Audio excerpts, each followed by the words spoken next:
Hello and welcome to another edition of Show and Tell, the June 2025 edition.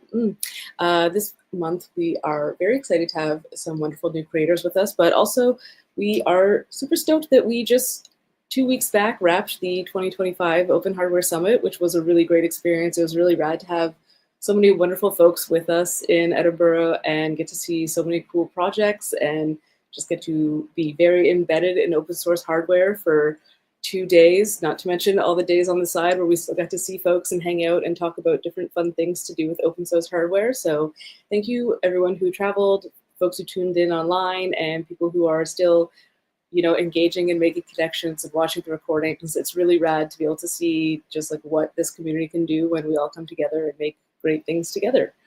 But today we have a few of folks that were actually at the summit and had really rad projects that we wanted to be able to highlight even more. So we're really excited to be able to talk about these projects a little bit more thoroughly and have more folks get to see the work they've been doing. So today we're going to have the Programmable Mistmaker, the Edgeberry, and the OHS 2025 badge.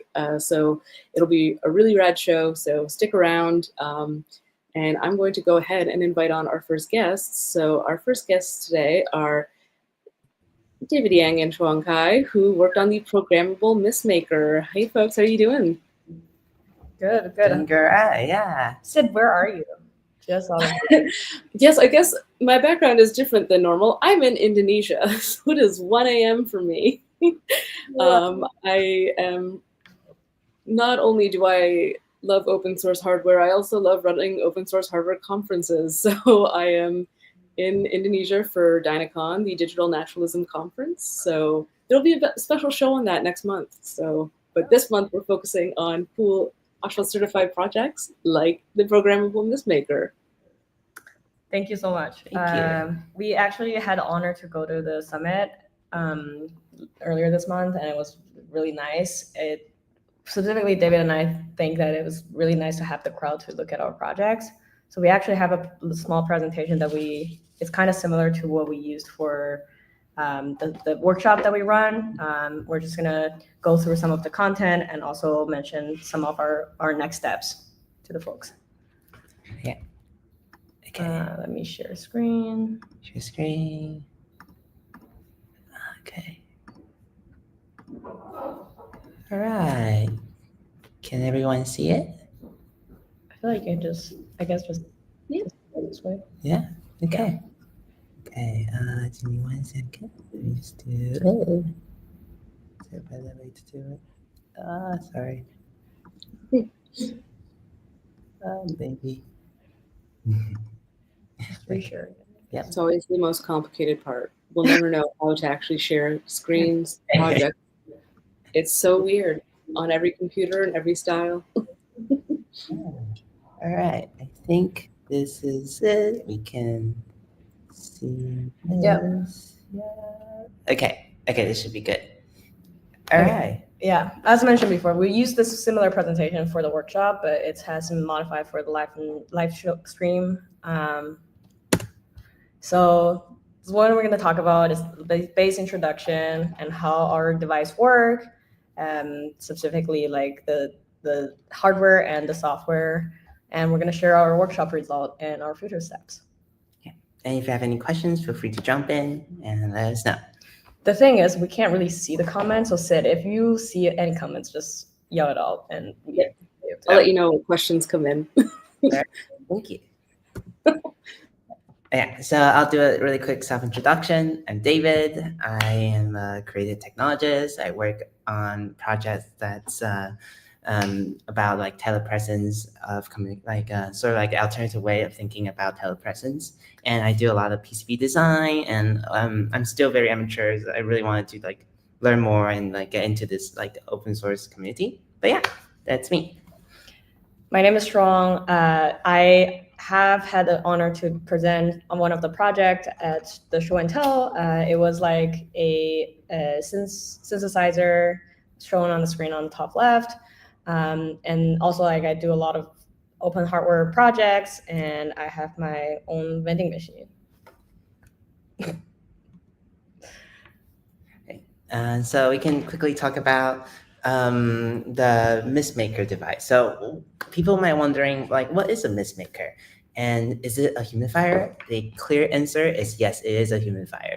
But we call it a mist maker because it's kind of cute and it has a like it's about making the mist. So and why are we making a mist maker that you've seen somewhere already where there's Muji sell it that you can buy online, but why do we make it? So the thing is like as a creative tech and as someone who like think about Mist, we wanted to create something that's easily programmable that we can play around with Mist, and it can be battery powered and it's low power, so you can like deploy everywhere. And yeah, so the idea is just to like make something that we can play around and easy to play around with. So basically what we observed is that for people who want to work with Mist or the humidifier concept in general, what they do is they buy an existing humidifier or a small low-cost humidifier and then hack into it using a relay or using MOSFET. And there's really no like a quick and standard way to do it easy. And also oftentimes these devices are not battery powered, which makes a lot of the creative technologies practices a little bit hard. That's what's leading us to started to think about like how we can make this easier for not only us but also everyone else. Because also like we see a lot of people work with Mist in the past. There's large scale installation, like these architects that they just like to play with Mist in a large scale. And like more recently, because we're in this community of creative technology, there's a lot of people who have been using Mist as their own practice material. This is actually where I'm in the studio, and this is my studio mate's work. They presented in Alternative Controls conference, game development conference as an alternative control object, and this game basically spray the mist on you if you lose. And we also see like larger scale, but like controllable. This is a specific example that we have in mind when we designed our device. It's basically a controllable mist matrix. So David actually did amazing research and found out that the way they control it is through a like massive relay matrix. And obviously the power, like you have to figure out power, you have to figure out the relay control, all those things. And do you want to go?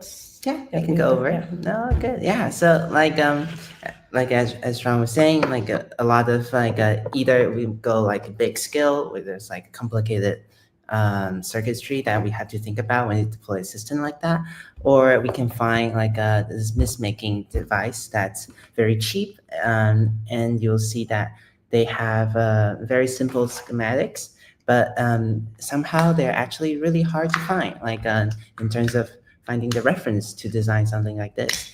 And yeah, and if you take a look at the camera, you'll see that we have the disk right here with what we're showing on the slide. This is basically our research in terms of like how we're gonna do this. We found a lot of existing product that already does what we kind of want to do, except that you don't have access to its programmable chip. Yeah. So and to take a deeper look, that we see it's very simple IC that's like generating a frequency at 5 volts to turn the MOSFET on and off, and then with a tap inductor, which is, we'll talk about it later, where it kind of the key to make the ultrasonic piezo discs vibrates to the right frequency. So yeah, so this is like and we've seen this design like around other cheap like mist making device.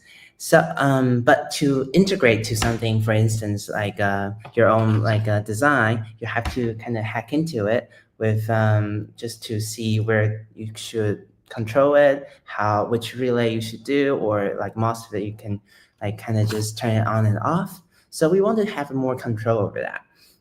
And so we designed this programmable mist maker. It's something that's easy to prototype with in a small form factor. And you can program it and dim it, so you can adjust the volume of the mist using like Shao or QtPy. It's battery powered, and it's charging the battery if you're connected to USB Type-C. It's scalable with IoT, meaning that it's like you can deploy a lot of them. And yeah, and we have a custom library for that. And this is the tools and material that we use to create this project. It's kind of daunting to look at them, but really like our goal is to make this as easy as possible. So a lot of these things that we use is like easy to find on like large internet shopping sites like Amazon, and like for the electronics part, we try to take care of it as much as possible and open source everything. So to take a deeper look into the design, we have a component of the 5-volt booster to convert the 3.3 line to, or the battery line to something that's used for the inductor. We have the MOSFET, we have the voltage shifter and the battery charging IC, and we have optional switch and LEDs to create like either indications and control, or just to like shows like to light up your design if you want to. So yeah, and we have we have configurable LEDs options, and you can also select your own PWM pins to control the mist. So you have options to connect to this board. Yeah, and we also hide a little duck over there because we love like tiny ducks. They're cute. So yeah, now we're gonna quickly run through how it works. So this ultrasonic piezo disc, which you're seeing a lot in like a mass production humidifiers, is a ceramics material that deforms when like electric voltage applies. So when the electricity like goes through it, it will vibrate based on the voltage. And yeah, so it's a little bit hard to tell, but when you look really closely on these discs, the part that touches like the water material has a bunch of tiny small holes, and how it works is that it will just like act as it vibrate, it like basically make the water molecule go through the vaporizing disc and make the mist to spray out. And for us to make it vibrate, we use the transducer, like the inductor, to make the difference of the PWM signal and let it vibrate in a specific frequency. Okay, so there we go. We can go back. Oh yeah, so here's the image of the disc in a close-up look. This is different from other commercials ones where you will see some other disc that doesn't have the mesh, so it requires much more energy. This design eliminates the need for like going through like a higher voltage or higher power, that it will still be able to generate mist in a very efficient way. So yeah, basically the different like in the normal like home setting, the Euro kind of humidifier has like a really strong like a bigger disc, and what it does is just like it take the water directly and spray it out to like in really strong strength, and as you know, like it's very consuming. So as you can see, our design currently has this like cotton stick because we want it to be low power. Yeah, and the key thing that drives everything to make sure that this is working is this tap inductor, which is really hard to find in the United States from the distributors. So yeah, this is kind of like essential to this part where we did a lot of reverse engineering to find exactly like which tap inductor this is. And by the way, the tap inductor, for anyone who wants the context, is like a 3-leg inductor that splits the coil into two halves. So yeah, and then the ratio of that determined the voltage from acting as a transformer. So it determined the voltage with the different ratios. And this is not really well documented online. There's nothing that we can find that's highlighting which and what ratios, like which tap inductor and at what ratio that was used. So with some trial and error, as well as like calculating a lot of like the numbers that we can find, we found out that this 28 microhenry to 800. 800s, like with the ratio, is the one that we can like commonly find in the cheap like mistmaker device. This is not saying that this is the only number that will make it work. It's Mhm. the one that we found that works kind of the best. So it's still like, that being said, like everything in this board is very rudimentary in terms of like the iterations. We're currently developing it to for the future integrations. Yeah, and this is where we put the circuit's very straightforward. It's the inductor is controlled with the MOSFET, so it will switch on and off based on the frequency to provide, and then having the like 5 volts coming in and to drive that up to like a way higher voltage for the piezo disc to vibrate at that certain frequency. So yeah, and as you can see, this is the from the slides right is the PWM, and from the slides left is the amount of voltage that it has been transformed to, which is way higher than what we have seen directly from the microcontroller. So yeah. Where can you see the voltage? Right here? Oh yeah, it's right here. So you can see the voltage peak to peak. It's about like 133 volts, which is very high. Yeah. So in the workshop, we asked everyone to solder the headers and inductors. It's the only part that you need to hand solder yourself. We ordered the board from JLC TCB for this time. It was very helpful. Also, just side note, we kind of like developed this whole thing during the tariff war. So we're like really like impacted by it and still waiting for the verdicts on how much we will all be paying for everything. It's really scary. So specifically, we have some other like small design that we think might be useful for like developer. We added like some pins that you can access after you put your cell on the board. You also have an access to a switch and a potential LED because sometimes you just want your project to light up. So for programming, we make our own Arduino library to make it more accessible and easy for people to use. As we mentioned before, it's basically just a PWM signal to controls the mistmaker to turn it on, off, intensity, all those kind of things. We kind of just wrap that into a library and integrated 2 examples. Here you can find it. It's being published on Arduino library directly. You can download it and use the MIST, the button, the simple control, and the blink examples on there.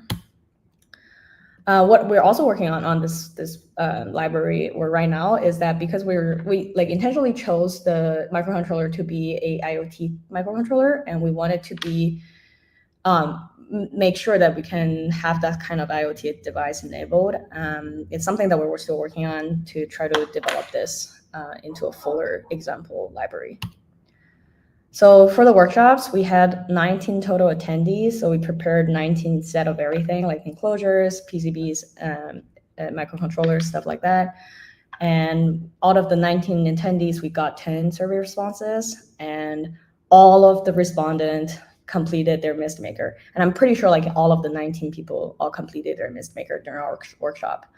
And everyone that filled out the response says that the technical content was just right, which is really helpful. And a lot of people mentioned that the tool has made programming MIST, like this tool, this PCB we made has been making programming MIST easier, and the open source schematics increase the interest that they want to look at it more, they want to understand it more. So for the future potentials, we did actually got a lot of people that mentioned that they want to use this for their future work. Already have like one or two specific project they already like shared with everyone. Someone said that they're working on a yarn making spinner that because the yarn has a lot of like splinters, and when you apply mist or pressure, like a water humidifier nearby, that kind of solves the issue, and they want to make that controllable. So right now their solve is just to put an industrial humidifier next to it, but you can't really control it directly. So they think that integrating this into their spinning machine will be much helpful.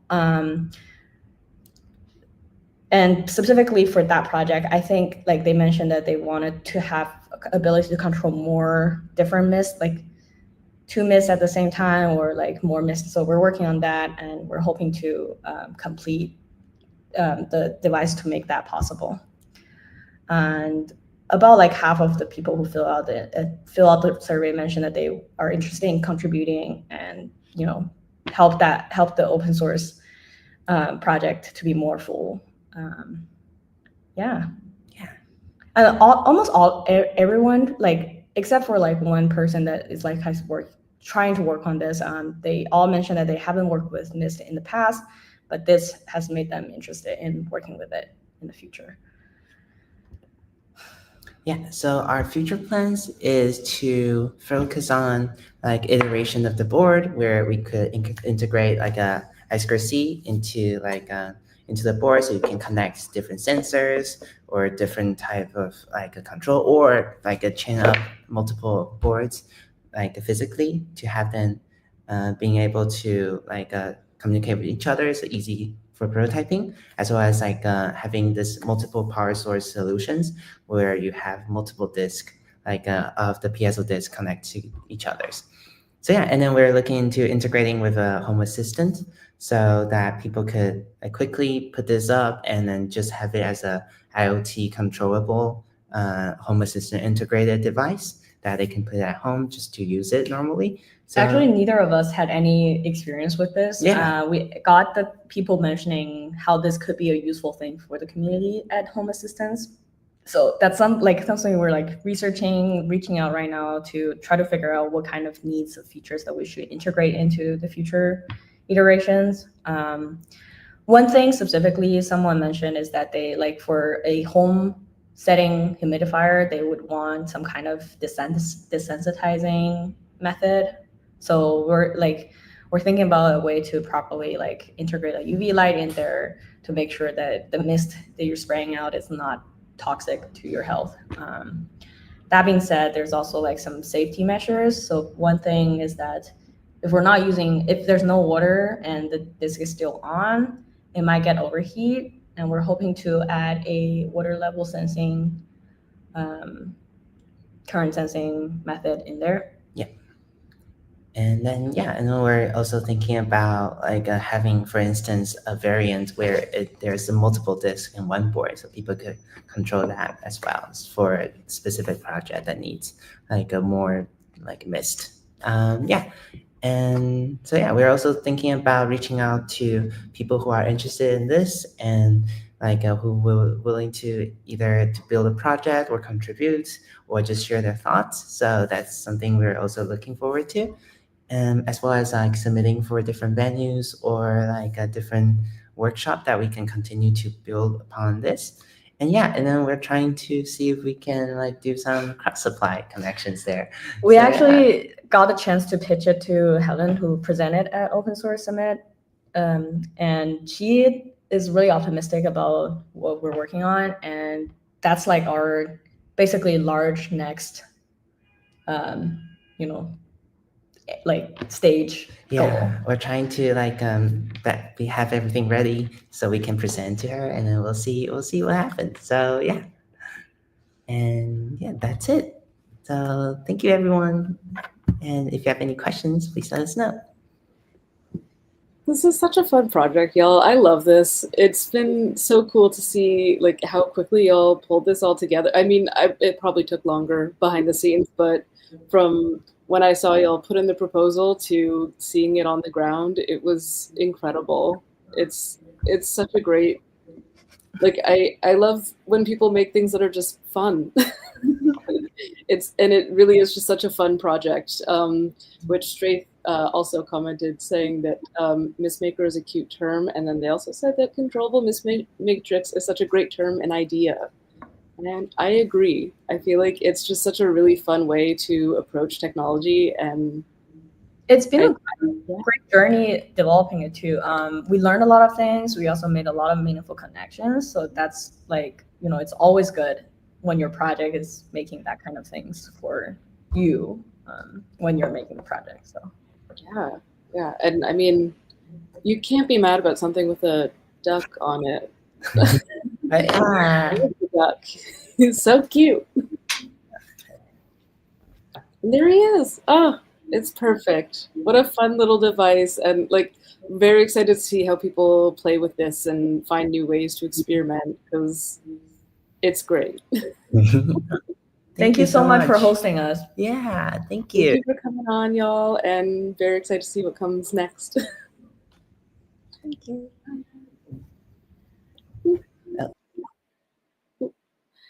Okay, again, such a fun project. Love a good duck. Not to mention, at the summit, I was also seeing versions where they did little UFOs that had little cows in it, so it looked like the cow was getting kidnapped by a UFO, and that was so fun. I ended up getting one of those, so I'm very excited to set it up in my home when I do eventually end up back in Canada. Next up, we've got Sana Sentence, who is an incredible maker who has been working on the Edgeberry for quite some time now. Yeah, for longer than I meant to work on it, but something's just actually Edgeberry has been ready since September last year, but there are all kinds of things that go slower. It's true. The actual process of idea, conception, and then, all that other stuff that happens, life, Yeah, things, making sure distractions. the documentation is good. Talking to people like, hey, do you abuse your Raspberry Pi? Here's a solution. That's intense. Yeah, All right. always love that. Yeah, documentation is always key, folks. Document as you go. I'm going to try to open up my presentation in Sounds the good. shared screen mode. So I will not be able to see you then. Okay, think I'm ready. Yep. All right. So you can see me, but I cannot see you. There we go. So I made the project Edgeberry. Is it working the The slides? Yep. the animations? Okay, yeah. I myself am an electronics engineer. I have a degree in electronics, and I'm also a big fan of Linux. So I have this idea. I'm not sure where it came from, but that intelligent machines will be part of our future, and it seems sort of inevitable. So when Raspberry Pi came out, I immediately fell in love with it, and I started using it for everything, everywhere. And from rather decent constructions to quick hot glue constructions with a wire sticking out, and then being like, yeah, okay, let's deploy this in the field. I think there are more people than would like to admit that have experience with this situation. And at some point, I was like, I need to stop this. And so I created Edgeberry. How do you say it? I extracted all the universal components that I need. Every time again, and I made it into the Edgeberry product. So Edgeberry is on one hand the device, the Raspberry Pi based device, and on the other hand, I have in the cloud a dashboard for device management. And basically, that's it. Like I said in a LinkedIn post on the summit, I was the most boring project of them all. And this is why. Edgeberry is open hardware certified and powered by Pi certified. And I think that's kind of cool. But what's in the box? it's actually quite simple. I extracted all the universal components and things that are needed when you're trying to put Raspberry Pi somewhere out in the field, somewhere out of the lab environment. And so I made a board that fits the Raspberry Pi, that has features for interacting with the users or the developers, that has an onboard ID for registration in the cloud for connectivity, and a decent power supply for back powering the Pi. And actually, that's basically what it is. And all this, you can 3D print an enclosure for it, and then you have your Raspberry Pi in, let's say, responsible way deployed out in the field. Of course, one of the reasons why everybody loves the Raspberry Pi is because you can add your custom hardware. So I want to keep most of the hardware customization possibilities. So I created the Edgeberry hardware cartridge slot. So for application-specific hardware, you can design your own cartridge or select one out of the existing ones. And it's, one of the strengths of this implementation is you have the universal enclosure where it fits in, and then you have just the backside where your connectors, etc., can come out, and that's basically non-invasive in the whole system. So I already developed several hardware cartridges. One for my Vivarium control system, for which I'm also interested in the Mistmaker, in the programmable Mistmaker. Then I'm currently working as a teacher. So in the classroom, Edgeberry is also really nice because students are able to break everything, and Edgeberry makes it more difficult to make shorts, etc. So I developed a cartridge for in the classroom so they can play around with like the Grove ecosystem and Stemma from Adafruit and all those kinds of ecosystems, and Crowtail from Electro. And actually, the first cartridge that I ever made was the CAN bus interface. That was the proof of concept for the Edgeberry cartridges, and that is for when you have a Volkswagen Polo with a flux capacitor. Yeah, then you need some way to control it, and you want to do it with Raspberry Pi, obviously. So, in KiCad is an open source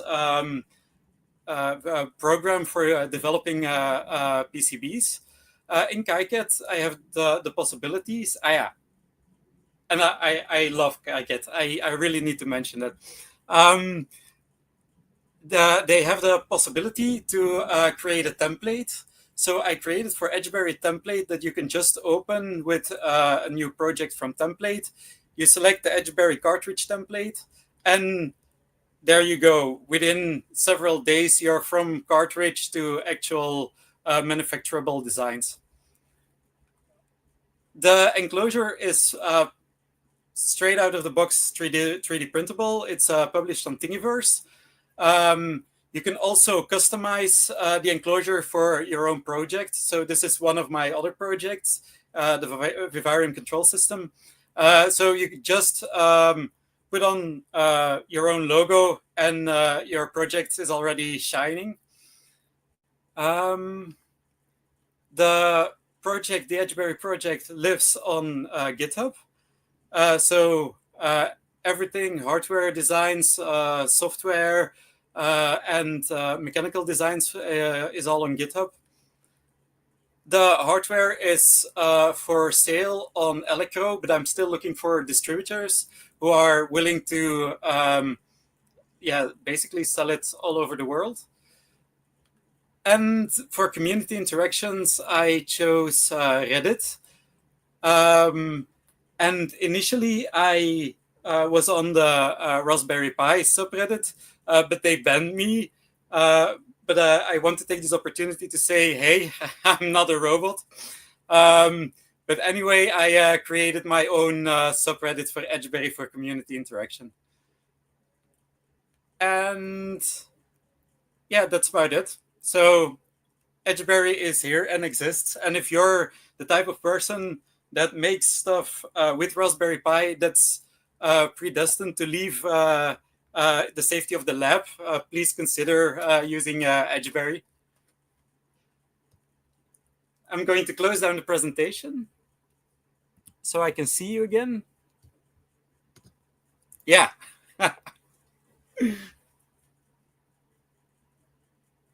Mike Coates is here, and he says, saw this project at the summit, such a good idea. Sana was such a passionate advocate for the project, and it's true. You are out here claiming that it's the boringest project at the summit, and yet it is such a cool project. You can do so much with it. Yeah, well, it's actually just a utility like like a knife or something like that. It's just if you use Raspberry Pi for a specific reason, putting it out there, then this is very, how do you say it, utilitarian? Yeah. But yeah, I'm open to be contested about the most boring project, by the way. Maybe that's a contest we'll add next year. Who thinks their project is the most boring? And I bet every single one will be surprised to learn that everything is exciting to the people who are interested. Yeah, well, because I'm happy to hear that somebody was interested. I'm not surprised. So yeah, you said that this actually wrapped up close to a year ago now, and now have you been thinking about any additions since, or have you just been letting it shine as is? Well, so for me, it's actually also just a utility for making other projects. I also certified, I'm trying to get it off. It's hanging right here. And I'm not going to get it off. Oh, I got it. So here's Freya. That's my Vivarium control system. This is based on Edgeberry. So you see, basically what's in here is also in here. And I think Edgeberry itself is basically done. And I hope some people will find use in it and maybe suggest improvements on it. So for next iterations, but I am actually aiming to just move on. And yeah. That's fair. Sometimes it is nice to have a project that can have a moment where you're like, yes, it's done. I've done it. It works. I'm happy. Yeah, and I've used my Edgeberry project already in several different use cases where I was like, yeah, thank God I made it. I'm glad that it can keep coming back in handy in such fun ways too. The Vivarium project is super rad too. I love that. Yeah, I hope that I'll be on the show once again in a couple of months about the Vivarium. I don't think that's impossible. Yeah, because I've been very into vivariums lately. I spend a lot of time watching videos about vivariums on the internet. So, all right.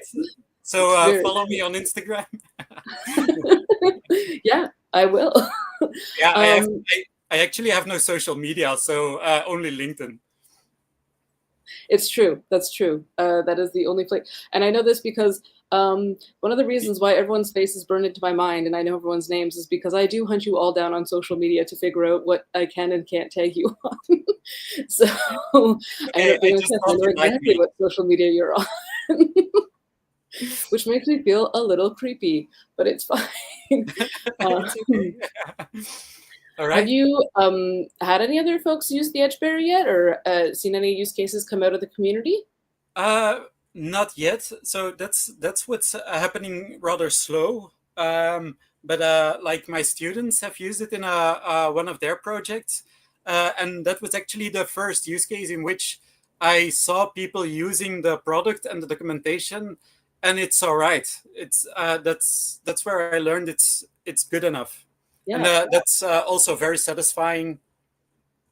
Yeah, I mean, Yeah. it's also something special to get to teach with your own hardware and get to have folks explore it, like, and see what it is Yeah. like from the other side of like, is this making sense? Do people understand how to put this together? Are they enjoying using Yeah. it? That's such a great experience to Uh-huh. get to have. Yeah, it is.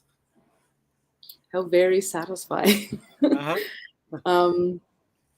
Amazing. Well, I'm really stoked that you could come on and give us kind of a rundown on the Edgeberry. I'm really excited to see how folks can engage with this. I really hope that some more people in the community are gonna get to play with it a little bit, because I know that Yeah. you're definitely I not the only person who's had these problems. Yeah, I know you guys are out there who hot glue their red Raspberry Pi and put it somewhere in the garden, in the shed or something. Just stop it. House it safely. Yeah, put an Edgeberry on it. No power issues. No ingress issues. Yeah, exactly. It's such a great way to like take that and then build on it and then make it so much easier for so many ways of using it, where you can know that it's like safe and you're not wasting money on your Raspberry Pi and then immediately putting it Yeah, in a situation. yeah. Because one of the things is when making proof of concepts, we lots of us like to make a proof of concept on the Raspberry Pi, and then the proof of concept is actually quite good, and then we put it out there in the field because it works. So, and just if you know it's designed for going out in the field, just start using it. Put your logo on the box, and just make it real. Yeah, absolutely. It just like really brings it together. It gives it that like really nice clean look. Such a Yeah, great way to approach it. yeah. Your manager will love it. Exactly. You're really pushing for the sellability. All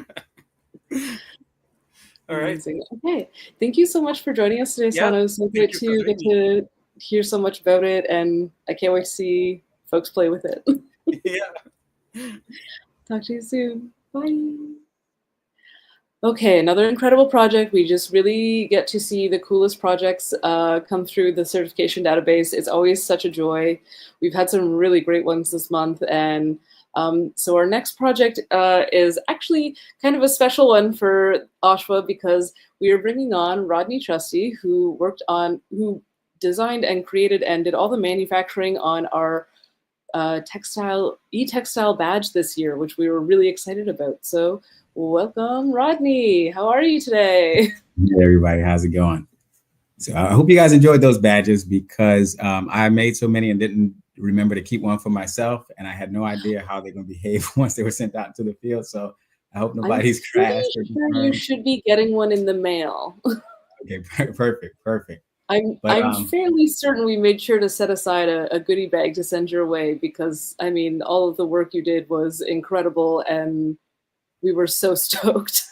I'm glad to have had the opportunity. This is I've been working on a platform for e-text. First, let me give a little background about myself. Anybody doesn't know, I'm a principal embedded engineer. I work in aviation on defense aircraft.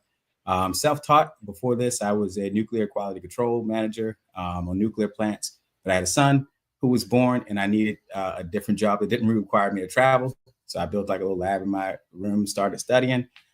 Started inventing things, and then I made like a version of Apple's AirTag about maybe 2 or 3 years before they invented it. And I got the interest of the Navy. They hired me on to do some navigation stuff. And then from there, I jumped off and have been working in engineering since. But my main passion project has been this e-textile platform that allows you to create any sort of e-textile circuit, which is what created these badges here. And I'm going to go ahead and present, if I can, share screen. I don't have a beautiful slide like the rest of you all have. I'm going to have to show my entire screen. My window here. How can I do this? Share my entire screen. Hopefully I don't have anything incriminating. If I do, forgive me. So here are the badges. These, I'm going to click this one here.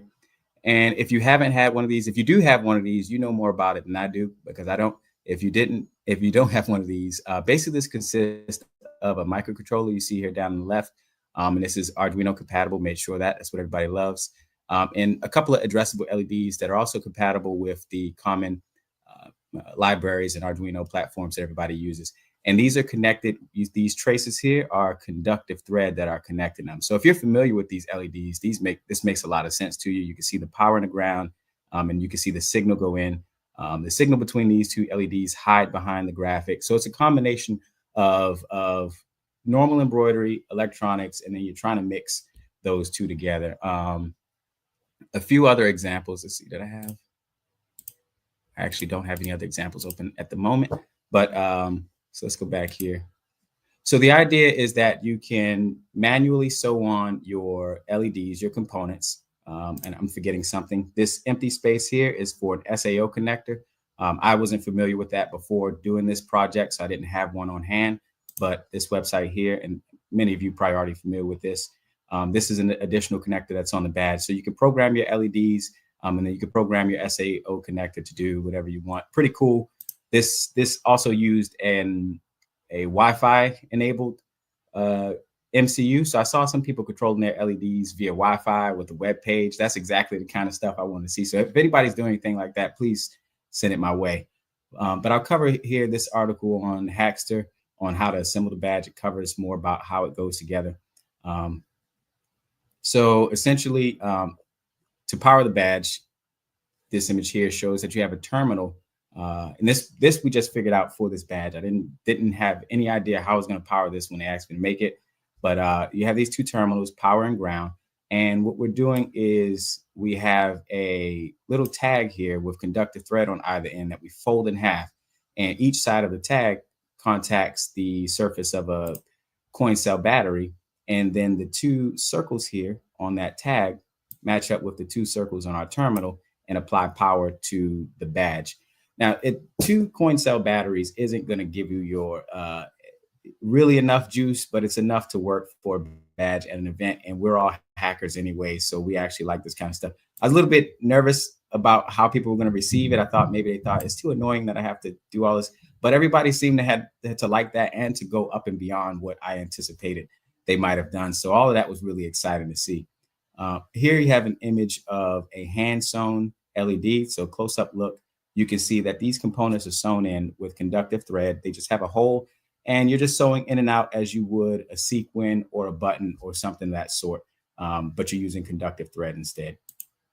And here's an example of a machine sewn one. You can see that this portion of the circuit that covers the component, the name I use for that is a closure.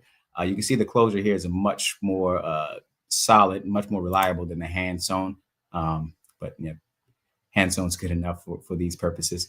Here's a digital image that has where the SAO connector is. I didn't have that in the previous image because I didn't have one at the time of taking that picture. But this just gives you a better look of all the components: two LEDs, MCU, and an SAO. Power, we already walked over that. So yeah, this is a really fun project. We had a few that were different color for speakers. And feel free, Sid, to jump in at any point because you're involved in this process as well. Let's see. So here actually, I have a video that shows. Yep. Oh, I did want to say, people actually, we were surprised at how much people loved sewing the badges during all of the talks. Everyone was sitting there. They love. I mean, unsurprisingly, ADHD is very common in the community. And so I think people really appreciated having something to do with their hands to kind of give that a little bit of like that, getting some of their energy out, but still being able to engage with the talks. It was the whole time people were just sewing away through all the talks, and it was really fun to see. That's awesome. I'm really glad to hear that. Now that I think of it, you could do that at a desk as opposed to soldering with a station and all that. So that makes sense. And so here's a video of the machine sewing it in and compared to manually sewing in. You can see why you might want a machine to do it. Those two LEDs, I'm not the best at sewing. So for me, it probably takes about 15 minutes to get both of those in. Maybe someone could do it a bit faster. So you can see if you had hundreds of LEDs, it would be completely impractical to do that by hand, which is why I created the tool to automate this. So I have opened up here the CAD tool that I use to lay out this circuit, these traces. And this is a combination of an embroidery CAD and a combination of embroidery CAD and a circuit CAD, like your KiCad. In fact, a lot of the way it behaves, I modeled after KiCad, since that was what I was familiar with using. So here you can see that we have normal thread stitches, graphics, OHS 2025, and they're interwoven with the conductive stitches. And we have this stitch player here that shows you how it plays out.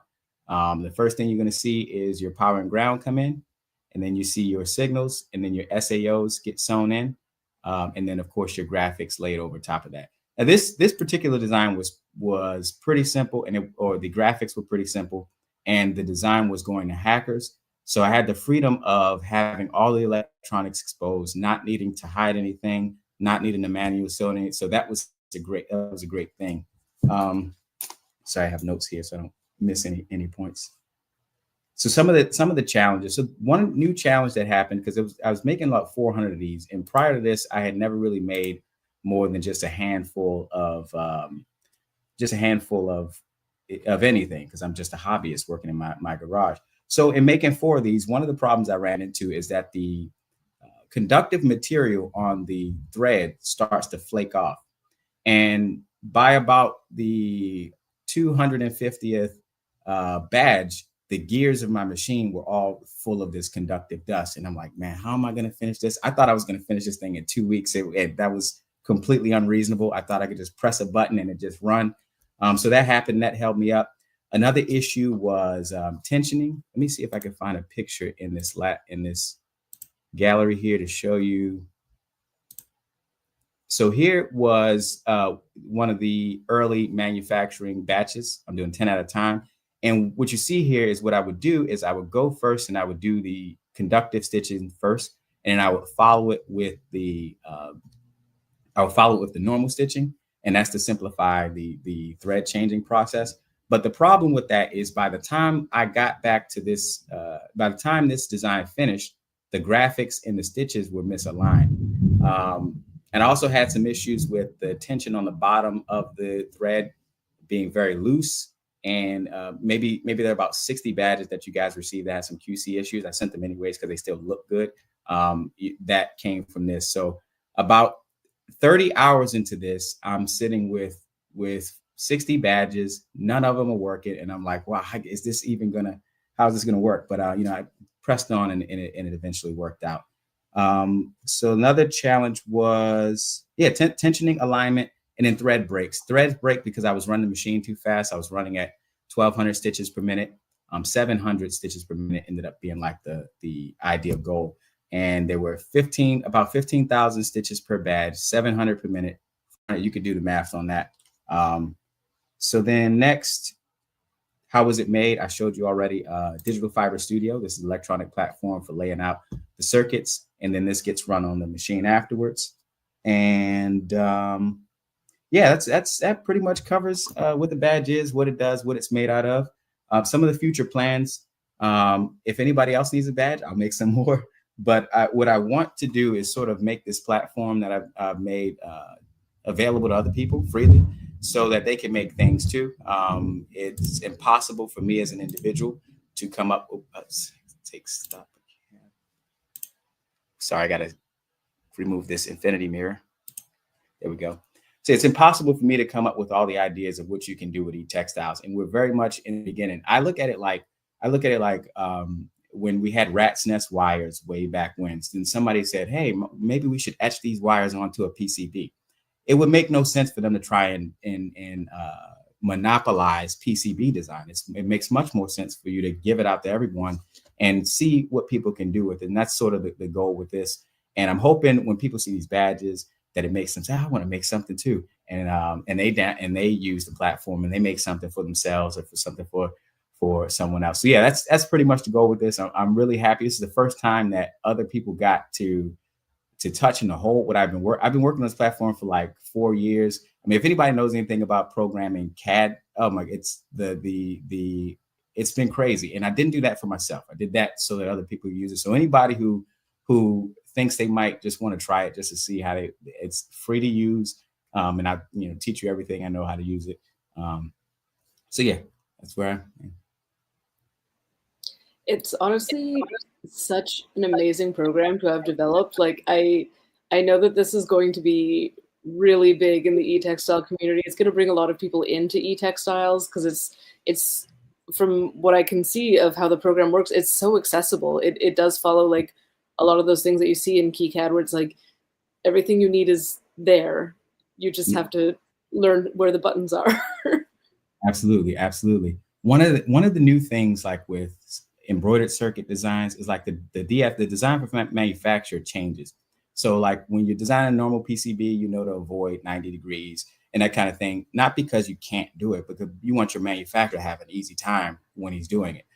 When you're doing embroidery circuits, you then have to also learn what does it look like when it's being manufactured, because you don't want to create something that's your manufacturer has a hard time making, or that breaks the manufacturer's machine because you've crashed the needle into a component.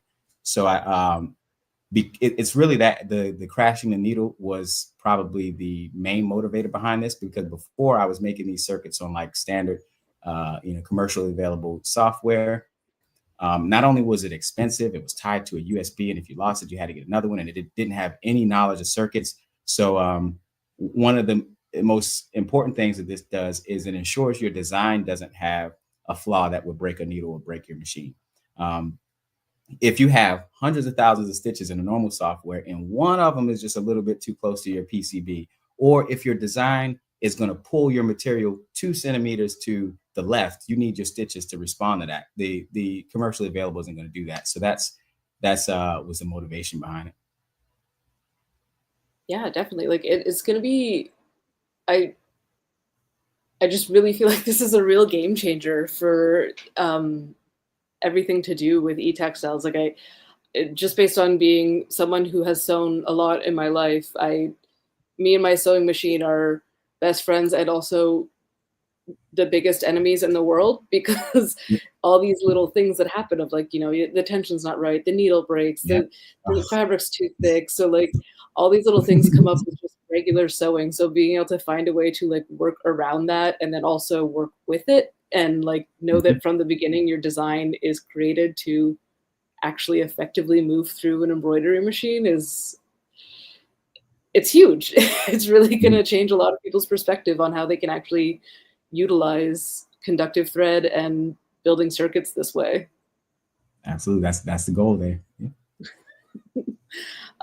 I also do want to touch a bit on, I know you've been doing some really fun other experiments with conductive thread and building e-textiles right now around your wearables. Yes, see if I can, I'll share some of those as well. Yeah. And then Keith is wondering, have you been struggling with the resistance of the threads building up too much for any more exotic or analog circuits? Also, the needle doing the LED is cool, but maybe hard to install as a hobbyist? Yes, it is hard. So one of the things I'm trying to do with that, so to answer your question, actually, let me read it over so I know. Yes, I have struggled with resistance. That is a big problem. So what I've done is I've gone and I've played around and I've figured out if I use this thread and at this speed and at this tension on this material for this length, what the resistance is going to be. How many passes I've got that in sort of like a spreadsheet kind of thing, and then the software accounts for that on its own. But the short answer is use more thread. If your resistance is low, use more thread. And then the second part of your question, that is very hard to install. I wouldn't recommend anybody try it, no matter how easy it looks, because you're going to break your machine at some point. If you're okay with breaking your machine and fixing it, go ahead and do this. If you're not okay with breaking your machine and fixing it, don't try it. But yes, that is probably one of the main challenges is placing that thing down and knowing for sure that you won't hit when there's just a tiny little hole for that needle. Some of the other projects, as you've mentioned, this was one that was in the, I think, one of Hackster competitions recently. This is a biometric glove that has textile-based flex sensor, so no solid parts on the fingers, just thread. And then that's being read by a GUI, and there's an IMU also there. That's one of the projects. Another one here is this biometric shirt. It has a bunch of pressure cells on the front, so they can measure impact. The circuitry is on the rear. This was also designed in that same software as well. You can see when pressure is applied there, the resistance is changing. So that could be used for some sort of wearable impact monitoring, moisture sensing. These are motion control LEDs. This is a shirt I've been designing for my son that has a bunch of LEDs. So something like this, as he mentioned, placing, this is almost 300 LEDs and not hitting a single one of them. To be honest with you, I don't think that this is a good, efficient way to get LEDs on fabric, but it's fun. And if you need a specialty item that's really custom, it's good for that. But if you want large scale LEDs on fabric, embroidery just has so many problems right now that I don't know if it's a good way to do that. Amazing. Yeah, your work is incredible, Rodney. I'm really excited to see all the ways that Digital Fibers grows, and I think folks are going to have a lot of fun getting to play with the program. Thanks a lot. And thank you again for doing all of that work for the summit. It really, I wish you had been able to be there to see how much fun people were having getting to build these and putting on their like SAOs. We had some really fun SAOs. I think my favorite, Jordana Wright, made a really incredible Highland cow SAO that was so cute. So yeah, I think it really got people so excited to play. And I was seeing people's social medias. Yeah, just all the ways that folks were working on it. And like, I mean, we have some attendees that badge hacking is almost their favorite thing to do when they're at a conference like this. And, you know, we were like, we'll see, maybe the badge hackers won't like this as much. Nope, the badge hackers were still having the time of their life. They were still at the badge hacking table, playing with it, sewing it, finding ways to flash the ESP with new code to figure out different ways to do different patterns. And like, they were having so much fun. So it felt really successful on our end. And we just really appreciate all of your work on it. Absolutely. I had a pleasure doing it. It's a good time. I appreciate you guys for reaching out about the project. Amazing. Thank you so much for coming on today, Rodney. And yeah, make sure y'all are keeping up with what Rodney's up to. It's just going to be cooler. It's just going to get better from here. Y'all take it easy. Thank you. Bye, Rodney. And with that, we're at the end of another show. It is already 2 a.m. my time because, again, Indonesia is 12 hours ahead of my regular time zone. So that is very fun for me. Which means that our July show will be happening at a slightly different time because by then I will be fully on Indonesian time and I will not be able to pull this off. I will need to sleep, but we are going to be doing a very special edition where we're going to be getting to take a look at a lot of the newly created projects, a lot of newly certified projects that are being created at the Digital Nationalism Conference this year. So tune in for that and see what kind of cool stuff we get up to at Dynacon, and maybe consider joining us in a couple of years when we run it again. Thank you so much for coming out today, folks, and we are looking forward to seeing you again in another month.